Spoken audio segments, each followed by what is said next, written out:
Hello everyone. कैसे हो आप सभी? होप सो आप सभी अच्छे होंगे। आज की वीडियो में हम समानता के विषय में डिस्कस करेंगे। समानता क्या होती है, उसका अर्थ, परिभाषा, विशेषताएं, प्रकार, ये सब कुछ आज की वीडियो में जानेंगे। ये टॉपिक आपको बीए एमए जहाँ भी आपको समानता का टॉपिक आए बिल्कुल हेल्प करेगा। मैंने बिल्कुल ईजी वे से आपको बता रखा है। आप सुनोगे वीडियो को तभी आपको समझ आ जाएगा। देखिए, समानता सामाजिक संदर्भों में समानता का अर्थ किसी समाज की उस स्थिति से है जिसमें उस समाज के सभी लोग समान अधिकार या प्रतिष्ठा रखते हैं।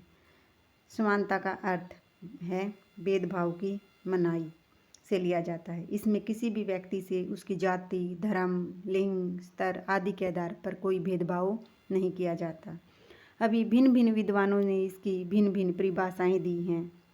जो उन लोग ये समानता के बारे में क्या बोलते हैं। स्वतंत्रता की तरह समानता को भी व्यक्ति का प्राकृतिक अधिकार माना है। फ्रांस और अमेरिका ने समानता के बारे में क्या कहा है? फ्रांस ने कहा कि सभी व्यक्ति जन्म से ही स्वतंत्र व समान हैं। अमेरिका ने कहा है कि सभी मनुष्य समान उत्पन्न हुए हैं। सामान्य अर्थों में हम कह सकते हैं कि समानता का अर्थ है कि अधिकारों के नाम पर जो सुविधाएं मुझे प्रदान की गई हैं वह उसी रूप में दूसरों को प्रदान की जाएं, और जो अधिकार दूसरों को प्रदान किए गए हैं वह उसी रूप में मुझे भी प्रदान किए जाएं। कहने का मतलब है कि जो अधिकार मुझे प्राप्त हैं वो आपको भी होने चाहिए, जो आपको जो अधिकार दिए गए हैं वो मुझे भी दिए जाने चाहिए। वही समानता है।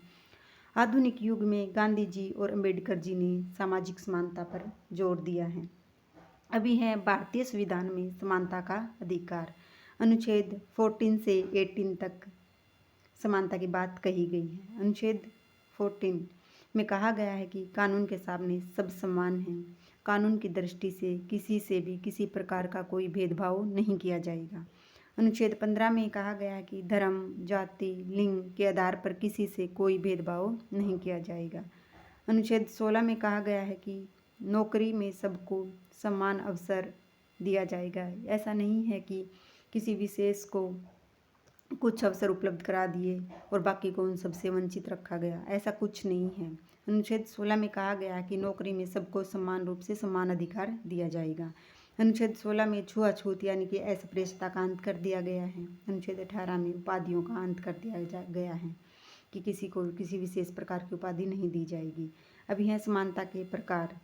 प्राकृतिक समानता, कानूनी समानता, राजनीतिक समानता, धार्मिक समानता, राजनीतिक समानता, आर्थिक समानता। ठीक है, अभी देख लेते हैं कानूनी समानता। कानूनी समानता है कि कानून की दृष्टि से सभी लोगों को समान अधिकार दिए जाएंगे।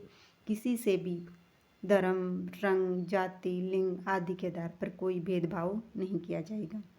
अभी है इसमें कानूनी समानता में जीवन की समान सुरक्षा, समान स्वतंत्रता, समान अधिकार, सामाजिक विषमता को दूर करना।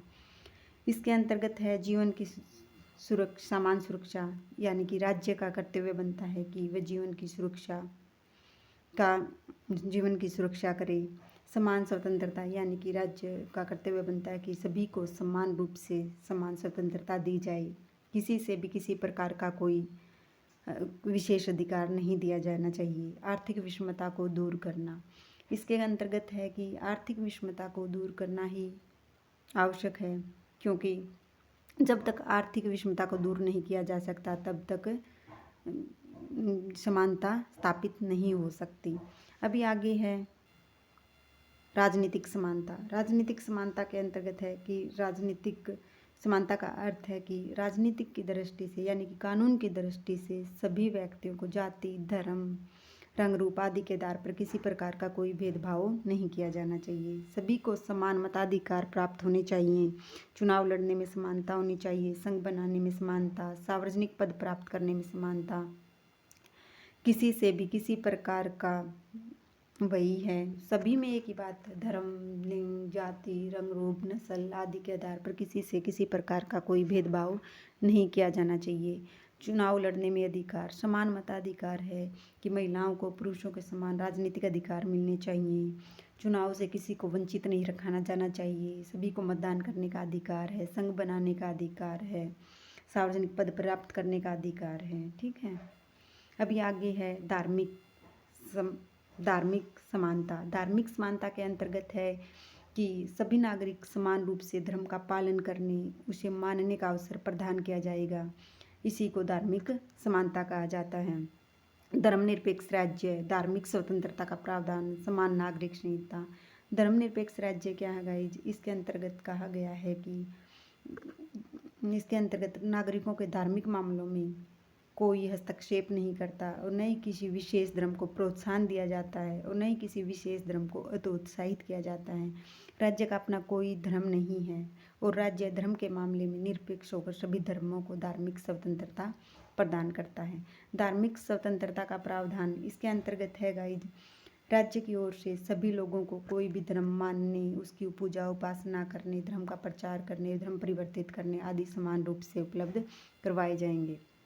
आर्थिक समानता। आर्थिक समानता के अंतर्गत है गाइज कि समान काम के लिए समान वेतन, आर्थिक सुरक्षा का प्रावधान दिया जाएगा। समान काम के लिए समान वेतन दिया जाएगा। ऐसा नहीं है कि महिलाओं को कम, पुरुषों को ज़्यादा वेतन, नहीं, दोनों को समान रूप से समान वेतन दिया जाएगा। आर्थिक विषमता को कम से कम होनी चाहिए। सभी को रोजगार के उचित अवसर उपलब्ध करवाए जाने चाहिए और जो जोखिम भरे कार्यों में जो लोग लगे हैं उनको मुआवजा भी देना चाहिए और उसके अलावा अतिरिक्त वेतन भी मिलना चाहिए। अभी आगे आती हैं समानता की विशेषताएं। इसमें है भेदभाव का अंत, विशेषाधिकारों का अंत, समान अधिकारों का प्रावधान, मौलिक आवश्यकताओं की पूर्ति, अवसरों की समानता, कानून का शासन, सुरक्षात्मक भेदभाव का प्रावधान, उत्पादन और वितरण के साधनों का उचित वितरण। देखिए, भेदभाव का अंत इसके अंतर्गत है कि जब व्यक्ति से उसकी जाति, धर्म, संप्रदाय, लिंग के आधार पर कोई भेदभाव नहीं किया जाता तो इसे समानता का नाम दिया जाता है। अभी है विशेषाधिकारों का अंत। इसके अंतर्गत कहा गया कि किसी भी व्यक्ति को ऐसी सुविधाएं या अधिकार प्रदान न किए जाएं जो उन व्यक्तियों को प्रदान न किए गए हों। मतलब कि सभी को समान रूप से समान अधिकार दिए जाने चाहिए। किसी विशेष व्यक्ति को विशेष अधिकार नहीं दिए जाने चाहिए। अवसरों की समानता, सभी को क्या है कि समान अवसर उपलब्ध करवाए जाने चाहिए, चाहे वो शिक्षा हो, नौकरी हो, व्यवसाय हो, समान, सभी से समान अवसर उपलब्ध करवाए जाने चाहिए। मौलिक आवश्यकताओं की पूर्ति इसके अंतर्गत है कि सभी की ऐसा हो कि रोटी, कपड़ा, मकान, जो हमारी ये मूलभूत आवश्यकताएं हैं, इसकी पूर्ति अवश्य पूरी होनी चाहिए, क्योंकि इसकी पूर्ति अगर नहीं होगी तो व्यक्ति अपना विकास नहीं कर पाता। समान अधिकारों का प्रावधान इसके अंतर्गत है गाइज, जहाँ मतलब राज्य ने ये समानता का अर्थ जहाँ भेदभाव की मनाही से है, वही समानता का अर्थ समान सुविधाओं के प्रावधान करने से भी लिया जाता है।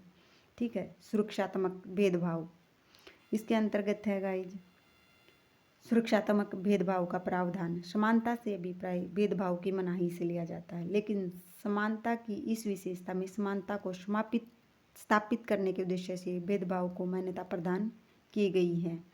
लेकिन ये भेदभाव इस उद्देश्य से किया जाता है कि स्वतंत्रता के दुरुपयोग को रोका जा सके और समानता को और उसके दुरुपयोग को, समानता को नष्ट कर सकें। ठीक है। होप सो गाइज आपको ये वीडियो पसंद आया होगा। मतलब इसमें आप ओवरऑल एक ही बात है, जैसे आपको ये दिए गए हैं राजनीतिक समानता, धार्मिक समानता, आर्थिक समानता, प्राकृतिक समानता। देखो, धार्मिक है, धर्म से रिलेटेड है, राज्य का अपना कोई धर्म नहीं है। ठीक। और राजनीतिक जो समानता है, राज्य की ओर से कहा गया कि धर्म, जाति आदि के आधार पर किसी प्रकार का कोई भेदभाव नहीं किया जाए। कानूनी समानता है, कानून की दृष्टि से किसी प्रकार का कोई भेदभाव। आपको एक ही बात याद रखनी है कि समानता क्या है, कि सभी को समान रूप से समान अवसर उपलब्ध करवाए जाना ही समानता है। किसी से भी मतलब कोई भी पॉइंट आए, आपको बस घूम फिर के एक ही बात है कि किसी से किसी प्रकार का कोई भेदभाव नहीं किया जाना है। और जो ये भारतीय संविधान में समानता का जो अधिकार दिया है ना 14 से 18 तक, आप इसको ज़रूर डालना, एग्जामिनर पर बहुत असर पड़ेगा गाइस। बस आपको मोटी मोटी क्या ये बात याद रखनी है कि 14 में कानून के सामने सब समान हैं, 15 में धर्म, जाति, लिंग आदि के आधार पर किसी से कोई भेदभाव नहीं किया जाना चाहिए, 16 में है नौकरियों में सबको समान अवसर उपलब्ध करवाने चाहिए, अनुच्छेद 17 में है अस्पृश्यता का अंत कर देना चाहिए, अस्पृश्यता यानी कि छुआछूत का अंत कर दिया गया है, अनुच्छेद 18 में उपाधियों का अंत कर दिया गया है। कुछ नहीं, आप ना रटने की कोई ज़रूरत नहीं, वीडियो को 2 बार भी सुनोगे आपको ऑटोमेटिक याद हो जाएगा। होप सो आपको ये पसंद आया होगा। अगर वीडियो आपको पसंद आया हो तो वीडियो को लाइक कीजिए, शेयर कीजिए और चैनल को सब्सक्राइब कीजिए। Thanks for watching.